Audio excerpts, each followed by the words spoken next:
ከእግዚአብሔር ጋር በእውነት ቅርበት ካለው ሰው ጋር ቆመህ ታውቃለህ? ያንን አይነት ሰላም እንዴት ሊያገኙ ቻሉ ብለህ አስበህ ታውቃለህ? የውሸት ሰላም አይደለም። በእሁድ ዕለት የቤተ ክርስቲያን አምልኮ የሚገኝ ሰላምም አይደለም። እውነተኛ ሰላም ነው። ሕይወት ሲናጋም እንኳ የጸና ሰላም። ብዙ ሰዎች ከእግዚአብሔር ጋር መቀራረብ የሚከሰተው በትልቅ መንፈሳዊ ጊዜያት ብቻ ነው ብለው ያስባሉ። የሚመጣው ከአንድ ኃይለኛ ጸሎት፣ ከአንድ ስሜታዊ የአምልኮ አገልግሎት ወይም ከአንድ የለውጥ ተሞክሮ ነው ብለው ያስባሉ። ነገር ግን አብዛኛውን ጊዜ ከእግዚአብሔር ጋር መቀራረብ የሚከሰተው ማንም በማያይበት ጊዜ በምናደርጋቸው ትናንሽ ዕለታዊ ምርጫዎች ነው። እና በእውነቱ ብዙ አማኞች ከእግዚአብሔር ጋር ጥልቅ ግንኙነት ይፈልጋሉ፣ ግን የት መጀመር እንዳለባቸው አያውቁም። ሩቅ እንደሆኑ ይሰማቸዋል። በመንፈስ ደክመዋል፣ ምናልባትም ታውከዋል። አሁንም በእግዚአብሔር ያምናሉ፣ ነገር ግን በፊት እንደነበሩት ከእርሱ ጋር እንደተገናኙ አይሰማቸውም። በዚህ ቪዲዮ በእውነት ከእግዚአብሔር ጋር እንድንቀራረብ የሚያደርጉን 6 ነገሮች የምናይ ይሆናል። የተወሳሰቡ የሃይማኖት ልማዶች አይደሉም። ከእሱ ጋር ያሉትን ግንኙነት የሚያጠናክሩ፣ ድምፁን በግልጽ እንዲሰሙ የሚረዱትና በምድር ዘመንም ቢሆን እምነቱን ጠንካራ አድርገው የሚጠብቁ እውነተኛ ልማዶች ናቸው። እንደተለመደው ቪዲዮውን ላይክ አድርገው በመጀመር አብረውን ያገልግሉ። ለቻናሉ አዲስ ከሆኑ ደግሞ ሰብስክራይብ በማድረግ ቤተሰብ ይሁኑ። አሁን በቀጥታ ወደ መልእክቱ እንለፍ። አንደኛ፣ በእግዚአብሔር ቃል ውስጥ ጊዜ ማሳለፍ። ብዙ ሰዎች መጽሐፍ ቅዱስን እምብዛም ሳይከፍቱ ከእግዚአብሔር አቅጣጫ ይፈልጋሉ። ግልጽነት፣ ሰላም፣ ጥበብና ጉልበት እንፈልጋለን። ነገር ግን እግዚአብሔር ከኛ ጋር ለመነጋገር ከሚጠቀምበት ነገር ተለያይተናል። መዝሙር 119 ቁጥር 105 እንዲህ ይላል፣ ሕግ ለእግሬ መብራት ለመንገዴ ብርሃን ነው።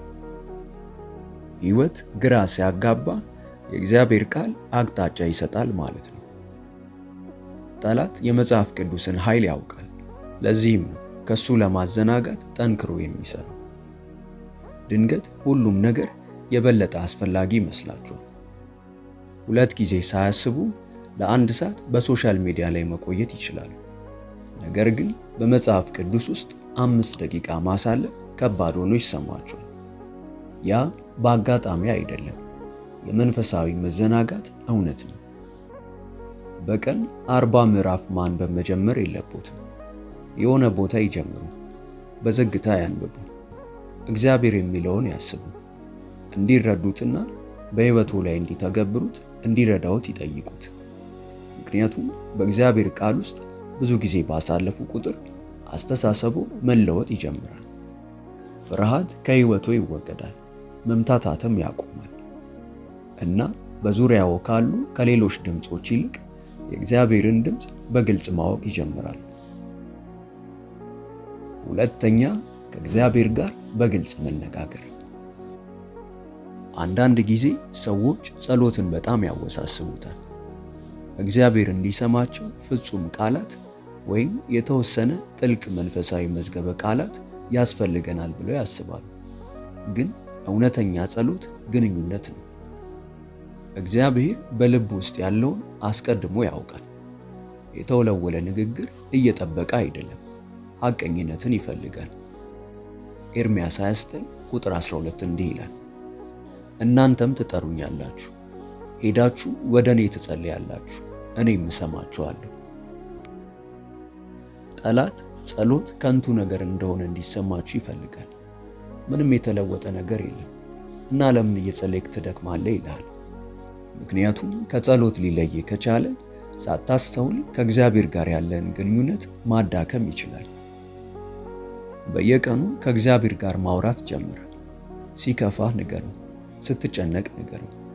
ለትናንሽ ነገሮች አመስግን። ከውሳኔዎች በፊት ጥበብን ጠይቀው። መንፈስ ባይሰማህም እንኳ ጸልይ። ከእግዚአብሔር ጋር በምታሳልፏቸው ቅርብ የሆኑ ጊዜያት ከምታገኛቸው ነገሮች መካከል አንዳንዶቹ በቤተ ክርስቲያን ሕንፃ ውስጥ አታገኛቸው። እስካሁን በመልእክቱ እየተባረኩ ከሆነ እባክዎን አንድ አፍታ ይውሰዱና ይህንን ያደርጉ። ቪዲዮውን ላይክ ያደርጉ። ቃሉን በቀጣይነት ተደራሽ እንድናደርግ ይጠቅመናልና። መልእክቱ ይቀጥላል። ሶስተኛ፣ ምንም እንኳን ከባድ ቢሆን እግዚአብሔርን መታዘዝ። ሰዎች ብዙውን ጊዜ ለመስማት የማይፈልጉት ክፍል ይሄኛው ነው። ሁላችንም የእግዚአብሔርን መገኘት እንፈልጋለን፣ ግን ሁል ጊዜ የእግዚአብሔርን ማስተካከያ አንፈልግም። ጌታ ኢየሱስ በዮሐንስ ወንጌል ምዕራፍ 14 ቁጥር 15 ላይ እንዲህ አለ፣ የምትወደኝ ከሆነ ትእዛዜን ጠብቁ። ብዙውን ጊዜ መንፈሳዊ ርቀት የሚመጣው እግዚአብሔር እንድንሰራ ከጠየቀን ነገር አውቀን ችላ ማለታችንን ስንቀጥል ነው። ያ ነገር ምናልባት ይቅርታ ማጣት ሊሆን ይችላል። ምናልባት ከብዙ ጊዜ በፊት እንድተወው የነገረ ልማድ ሊሆን ይችላል። ጠላት ትናንሽ ስምምነቶች ትልቅ ጉዳይ አይደሉም ብሎ ሰዎችን ማሳመን ይወዳል። ነገር ግን ትናንሽ ስምምነቶች ቀስ በቀስ ልብን ከእግዚአብሔር ያርቁታል። ከእግዚአብሔር ጋር በሄድክ ቁጥር ለእርሱ እርማት የበለጠ ትገዛለህ። እና እርማት በእውነቱ ስጦታ ነው። ማለትም እግዚአብሔር አሁንም በልብህ ላይ እየሰራ ነው ማለት ነው። መታዘዝ ፍጹም መሆን ማለት አይደለም፣ ፈቃደኛ መሆን ነው። ምቹ ባልሆኑ ጊዜያትም ጭምር እንኳን እግዚአብሔር አሁን በምትሉበት ጊዜ ሁሉ ከእርሱ ጋር ያላችሁ ግንኙነት እየጠነከረ ይሄዳል። አራተኛ፣ አስቸጋሪ በሆኑ ወቅቶች እግዚአብሔርን ማምለክ። ሕይወት በጥሩ ሁኔታ ሲሄድ ማንኛውም ሰው ማምለክ ይችላል። ነገር ግን ሕይወታችሁ ሲጎዳ አምልኮ የተለየ ስሜት አለው።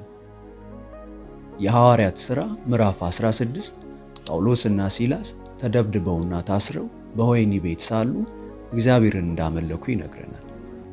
ጠላት ሕመም ከእግዚአብሔር እንዲያርቅህ ይፈልጋል። ተስፋ መቁረጥ እንዲጥልህ ይፈልጋል። ነገር ግን አምልኮ ትኩረትህን ከሁኔታ ወደ እግዚአብሔር ኃይል ይመልሰዋል። እና አንዳንድ ጊዜ አምልኮ ድምፅ የለውም። አንዳንድ ጊዜ አምልኮ በቀላሉ ማለት ነው፣ አምላክ ሆይ በአስቸጋሪ ወቅት መሃል አሁንም ባንተ እታመናለሁ። በአስቸጋሪ ጊዜያት እግዚአብሔርን ማክበርን ስትቀጥል እምነትህ ከመዳከም ይልቅ ጥልቅ እየሆነ ይመጣል። ያ አይነት አምልኮ ከውስጥ ወደ ውጭ ይለውጣል። አምስተኛ፣ ስለ ኃጢአቱ ሐቀኛ መሆን። ከእግዚአብሔር የራቀ ስሜት እንዲሰማን ከሚያደርጉ ፈጣን መንገዶች አንዱ ነገሮችን ከእርሱ መደበቅ ነው። እርሱ መውደድ ስለተዋ አይደለም፣ ነገር ግን ጥፋተኝነትና ውርደት ሰዎች ከእርሱ ፊት እንዲሸሹ ስለሚያደርጋቸው ነው።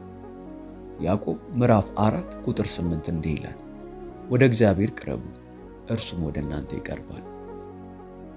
ጠላት ሰዎችን በሁለት መንገድ ያጠቃል። ወይ በትዕይንት ይሞላቸዋል፣ እናም ስህተት እንደሰሩ ፈጽሞ አያምኑ፣ ወይም ደግሞ በውርደት ይሞላቸዋል። እግዚአብሔርም ፈጽሞ ሊቀበላቸው እንደማይችል ያስባሉ። ነገር ግን እግዚአብሔር ሁሉም ነገር እንዳለ እንድትመስል አይጠይቅም፣ ሐቀኝነትን ይፈልጋል። ንስሐ ስትገባ ኃጢአትን እያመንክ ብቻ አይደለም፣ ወደ እግዚአብሔር እየተመለስክ ነው። ያንን ባደረክ ቁጥር ሁሉ ከእርሱ ጋር ያለ የጠበቀ ግንኙነት ይታደሳል። ወደ እግዚአብሔር ከመምጣት በፊት ራስን ማጽዳት አያስፈልግም።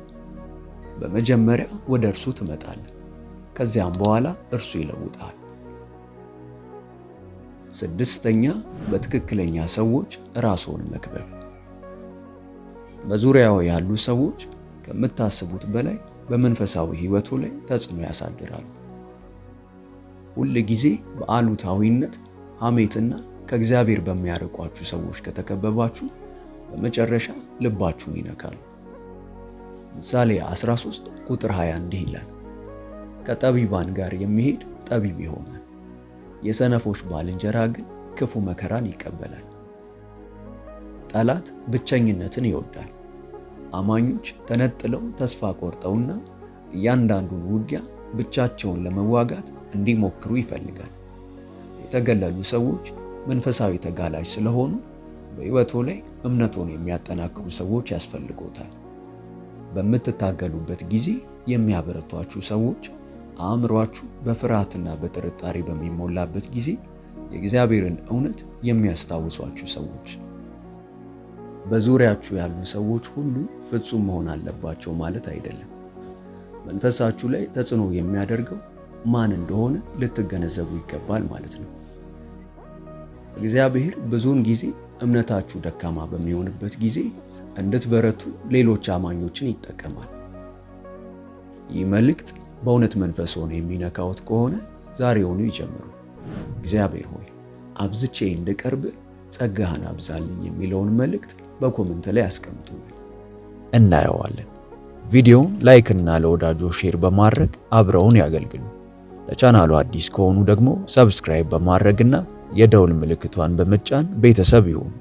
በቀጣይ በአዲስ ቪዲዮ እስከምንገናኝ ሰላም ሁኑ። ሆሊ ቲዩብ ኢትዮጵያ ዩቲዩብ ቻናል ተባርካችኋል። በይበልጥ በመንፈሳዊ ሕይወቶ እጅግ የሚበረቱባቸውና መንፈሳዊ ረሃቡን የሚጨምሩ ትምህርቶች እንዲሁም የጸሎት አገልግሎት በየቀኑ እንዲደርሱ ሰርቫንት መልካሙን ጌታ በማለት የፌስቡክ እንዲሁም የቲክቶክ አካውንታችንን እንዲሁም ሆሊ ቲዩብ ኢትዮጵያ ብለው ሰርች በማድረግ የቴሌግራም ቻናላችንን ይቀላቀሉ። ተባርካችኋል።